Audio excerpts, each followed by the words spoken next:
Crystals बचते हैं उन्हें सुखाया जाता है, ठंडा किया जाता है और गन्ने का एक टुकड़ा मशीन में जाते ही सिर्फ कुछ ही सेकंड में अपना सारा रस निचोड़ दिया जाता है, इतनी तेजी से। और यही रस अगले कुछ घंटों में बदल जाता है उस सफेद चीनी में जो आप हर दिन चाय में डालते हैं। सोचिए गन्ने से चीनी तक का ये सफर होता कैसे है। आपने कभी गन्ने का रस पिया होगा, मीठा हल्का हरा रंग लिए हुए, लेकिन वही रस जब शुगर मिल में पहुंचता है तो कुछ ही घंटों में एकदम सफेद दानेदार चीनी में बदल जाता है। ये कोई जादू नहीं बल्कि एक बहुत ही सटीक और मेहनत भरी प्रक्रिया है जिसे समझना सच में दिलचस्प है। सबसे पहले खेत से कटा हुआ गन्ना ट्रकों में भरकर मिल तक पहुंचता है। यहाँ पहला काम होता है उसे धोना और साफ करना ताकि मिट्टी और कचरा रस में न मिले।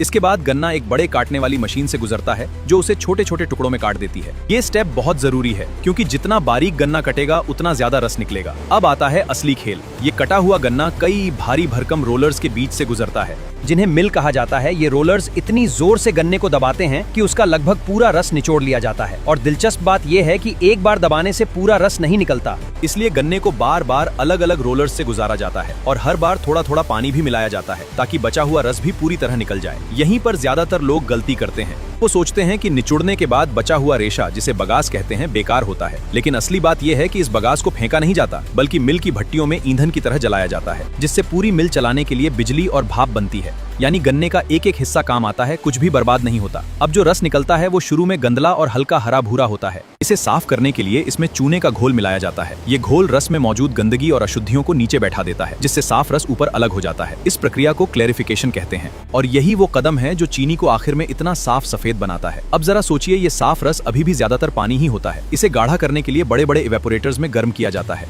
जहाँ भाप की मदद से धीरे धीरे पानी उड़ाया जाता है। रस जितना गर्म होता जाता है उतना ही गाढ़ा और शहद जैसा होता जाता है। यहीं से कहानी दिलचस्प हो जाती है, क्योंकि अब इसी गाढ़े रस को और पकाकर उसमें छोटे चीनी के क्रिस्टल्स बनाए जाते हैं। इस गाढ़े घोल को विशाल वैक्यूम पैन में डाला जाता है, जहां कम दबाव पर इसे उबाला जाता है। इससे चीनी के महीन दाने बनना शुरू होते हैं, जो धीरे धीरे बड़े होते जाते हैं। जब क्रिस्टल सही आकार के हो जाते हैं तो पूरे मिश्रण को एक तेज घूमने वाली मशीन में डाला जाता है, यानी सेंट्रीफ्यूज में डाला जाता है। ये मशीन इतनी तेज घूमती है कि चीनी के क्रिस्टल्स और बचा हुआ चिपचिपा रस, जिसे मोलासेस कहते हैं, दोनों अलग अलग हो जाते हैं। और यहीं पर एक दिलचस्प बात है, यही मोलासेस बाद में शराब बनाने, पशु चारे और यहाँ तक कि कुछ दवाइयों में भी इस्तेमाल, यानी चीनी बनने की प्रक्रिया में बचा हुआ हर हिस्सा किसी न किसी काम आता है। आखिर में जो सफेद चमकदार क्रिस्टल्स बचते हैं उन्हें सुखाया जाता है, ठंडा किया जाता है और आकार के हिसाब से छाना जाता है ताकि सारे दाने एक जैसे हों।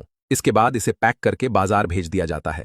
तो अगली बार जब आप चाय में 1 चम्मच चीनी डालें तो याद रखिएगा, वो सफेद दाना कभी एक गन्ने का टुकड़ा था जिसे दबाया गया, साफ किया गया, पकाया गया और घंटों की मेहनत के बाद वो मीठा क्रिस्टल बना।